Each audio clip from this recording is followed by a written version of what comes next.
Якщо йдеться про цивільно-правові угоди, то до них треба додати ще 40% податкових зборів різного типу, які потрібно сплатити в бюджет. Відповідно, орієнтовна сума – 103 мільйони гривень, якщо ми говоримо про суму, з якої будуть сплачені податки, а також компенсовані 40 гривень координаторам за кожну додатково приведену людину. Что думаете относительно целесообразности проведения такого опроса?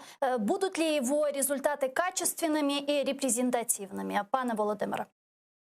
Этот опрос для меня удивителен с нескольких точек зрения. С точки зрения законодательной, первой, с точки зрения государственно-управленческой и с точки зрения профессионального социолога. Потому что на самом деле вопрос относительно вообще опроса как такового, потому что если этот опрос проводится государством, то он проводится на государственные деньги, и тогда можно говорить о высокой степени восприятия государством результатов этого опроса. То есть это аналог референдума. Но если говорить о том, что происходит сейчас, то это какая-то общественная инициатива, которая действительно, как утверждают многие эксперты, может быть квалифицирована в качестве непрямой предвыборной агитации.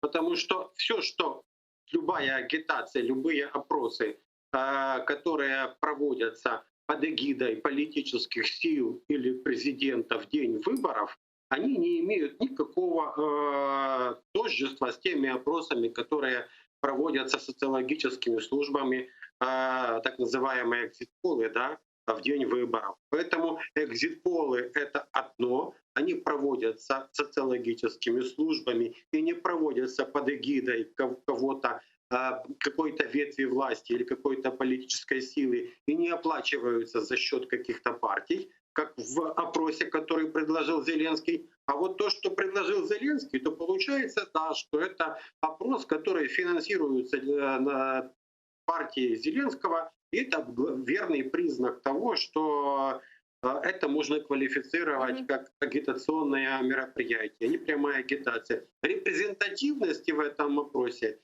никакой. По крайней мере, вопрос выборки, какое количество людей пришло, понять, что такое репрезентативность.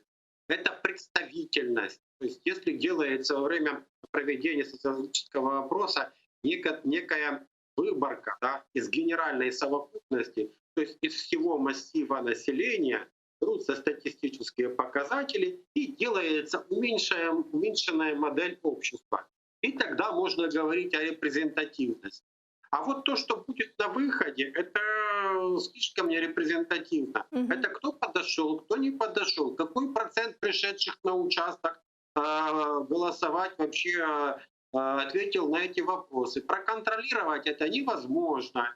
Социологические опросы репрезентативны еще потому, что есть определенные инструменты для проверки. То есть есть заполненная анкета и есть способы проконтролировать выборочно, заполнял ли конкретный человек эту анкету. Во время того опроса, который предлагает Зеленский, таких возможностей верификации нету. Поэтому это какая-то вот сомнительная акция. Я категорически против. Я считаю, что это деньги на ветер. 103 миллиона, у кого такие деньги лишние, вы понимаете, это жесть. Пани Ганна, как вы считаете, это элемент агитации от «Слуги народа» или же все-таки можно расценивать как инструмент народовластия от Зеленского? Ні, народовладдя в цьому точно немає, тому що для народовладдя повинна бути ще й певна компанія перед цим. Постійно ставиться, наприклад, Швейцарія, але ніхто не проводить референдум за тиждень, тобто анонсуючи питання за тиждень і проводячи потім будь-які опитування. Тому що для того, щоб це було народовладдя, перед цим повинна бути певна дискусія з цих питань, щоб і прихильники, і ті, хто проти, могли щонайменш висловити свою думку, а чому так, чому ні. І для цього, хоча б місяць-два, якщо б ми почули ці питання заздалегідь, ще можна було б говорити. Плюс, беручи до уваги, які питання нам ставлять, я не можу сказати, що це саме ті питання, які так серйозно розділяють українське суспільство, наприклад, або потребують саме суспільної думки з цього приводу. Тобто частина з цих питань вони абстрактні на сьогодні. Частина з цих питань є просто повноваженнями президента. Наприклад, тобто він не потребує якоїсь згоди політичної чи там народної на те, щоб ініціювати це таку дискусію там в Верховній Раді, наприклад, чи взагалі громадські слухання з цього приводу. Те, що питання з'явилися за тиждень, а це дійсно викликає дуже багато питань. Ну і тут я повністю погоджуюся з паном Володимиром, що з просто методологічної точки зору викликають велику купу питань. Це опитування навіщо. Тобто для мене це скоріш навіть не агітація, а певний такий піар-ход. Тому що на цьому скоріше потім можна буде будувати певні піар-акції від Офісу президента або його політичної партії для подальших якихось рішень.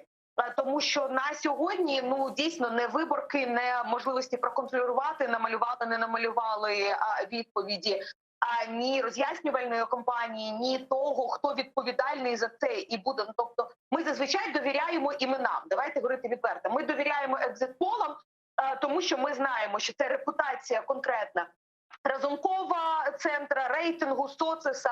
Тобто ми довіряємо вже цим інституціям, які проводять. Або з'являється в якійсь газеті рейтинг від агентства «Рога і копити», і ми не довіряємо вже їм, тому що ми не знаємо, хто це і що. В даному випадку ми не довіряємо, тому що ми просто навіть не розуміємо, хто буде відповідальний соціолог за те, щоб обробити, поставити правильно питання і проконтролювати якість